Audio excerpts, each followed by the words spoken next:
Welcome to the Weekday Report for Tuesday, May 27th. I'm Liz Snyder. Here's a brief look at the news.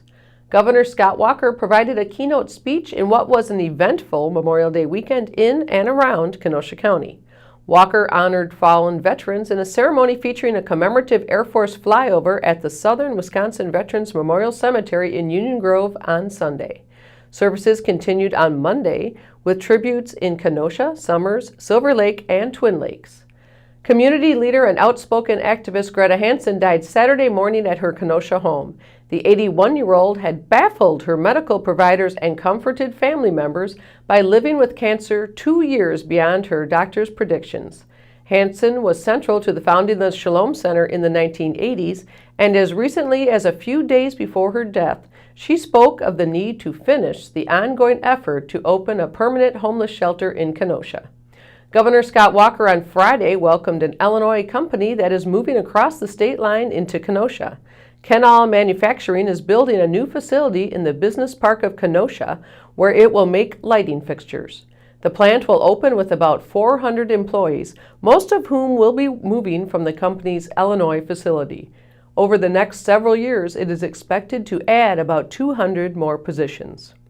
Whether they were carving it, digging for a prize, feasting face first for a contest, or simply sampling the confections, thousands paid homage to chocolate over the weekend at the 28th Annual Chocolate Fest in Burlington. First celebrated in honor of the 20th anniversary of Nestle's presence in Burlington, the celebration has since grown into a full-blown festival featuring games, carnival rides, and cooking demonstrations. More than 60 civic groups, nonprofits, and charities benefit from the proceeds. Graduates from Shoreland Lutheran High School and Carthage College walked the stage this weekend after ceremonial speeches from Shoreland valedictorian Cassandra Bowden and Carthage commencement speaker Alexis Ohanian. Bowden addressed the 72 graduating seniors at Shoreland Saturday, urging her fellow classmates to pursue their dreams, while Ohanian delivered a similar message to more than 560 Carthage grads on Sunday. Ohanian, an internet entrepreneur, discussed the connection between success and failure in an inspiring and well-received speech. What's trending today? With Memorial Day now behind us, the summer beckons. The summer festival season begins on Sunday with the good old summertime art fair in Civic Center Park. What fair, festival, or summer event are you most anticipating? Tell us on our Facebook page.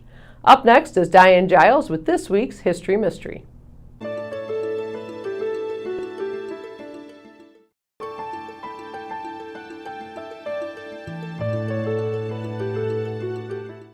The first automobiles made in Kenosha were Jeffrey Ramblers, but Kenosha is not the place the first Rambler was sold.